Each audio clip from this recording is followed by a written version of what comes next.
Isang mapagpalang araw po sa ating lahat. So, today is Monday and this is our first installment of our new series, which is The Power of Forgiveness. So, our topic for today is Unforgiving Heart Hinders Our Prayers. So, since today nga is Monday, mayroon tayong panibagong series, which is The Power of Forgiveness. So, in connection to our topic for today, ang Bible verse na ating tatalakayin ay ang Mark chapter 11 verse 25. In New International Version, "And when you stand praying, if you hold anything against anyone, forgive them, so that your Father in heaven may forgive you for your sins." So, in Filipino translation naman, or in Magandang Balita Biblia version, kapag kayo'y tumayo upang manalangin, patawarin muna ninyo ang nagkasala sa inyo upang ang inyong mga kasalanan ay patawarin din ng inyong Ama na nasa langit.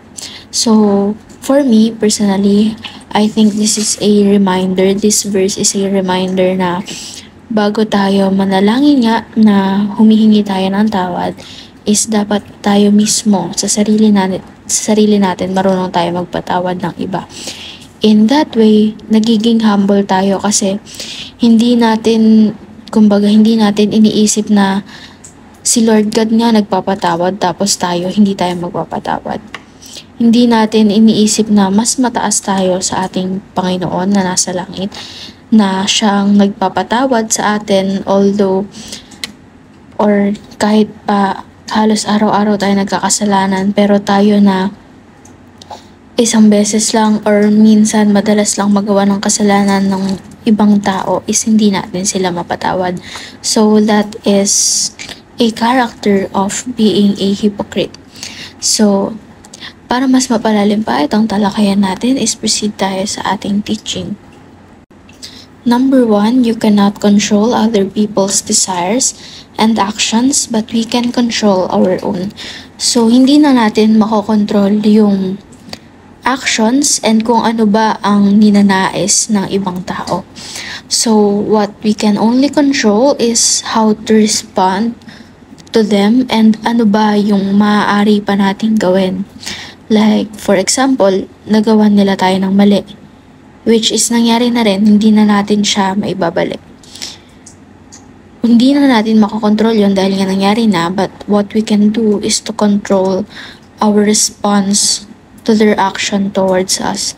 So, syempre, bilang Kristiyano, kailangan natin magpatawad, but we can put limitations or boundaries after forgiving them dahil nga we have to be wise.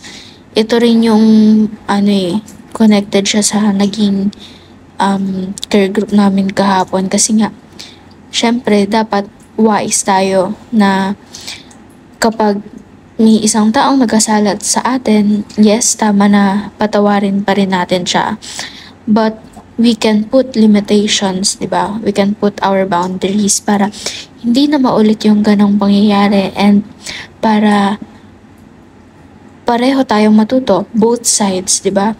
So, mas may iwasan na yung mga ganitong pangyayari. Number 2, unforgiving heart hinders our prayers. So, bakit ba parang nagkakaroon ng gap kapag hindi tayo nagpapatawad? So, kapag nakikita ni God na yung puso natin ay matigas para sa iba, like hindi tayo marunong magpatawad, so, bakit pa niya tayo patatawarin? So, bakit niya tayo patatawarin sa mga kasalanang paulit-ulit natin ginagawa kung tayo mismo is hindi tayo marunong magpatawad sa mga taong nakapaligid sa atin, di ba? So, syempre, He is also teaching us a lesson, di ba? Yung mga taong nakapaligid sa atin, ginagamit din sila ni God as instrument to test us kung ano ba talaga yung nasa loob natin or kung ano ba yung sa loobin natin, di ba? Number 3, God forgives us if we forgive others. So, ito nga yung sabi ko kanina, bago tayo humingi ng kapatawaran sa Panginoon, dapat marunong muna tayo magpatawad dahil Hindi niya tayo patatawarin kung nakikita niya sa nilalaman ng puso natin na hindi tayo marunong magpatawad, di ba? So parang magiging wake up call natin yon na bakit tayo patatawarin ng ating Panginoon kung tayo mismo ay hindi marunong magpatawad. So ngayon naman is proceed tayo sa ating application. Number 1, stop waiting for other people to ask for our forgiveness. Number 2, release forgiveness in order to be forgiven. Number 3, set ourselves free from anger, grudges, and bitterness. So, by now, after watching this devotion, we should be able to identify what hinders us from releasing forgiveness. What should we do in order to forgive?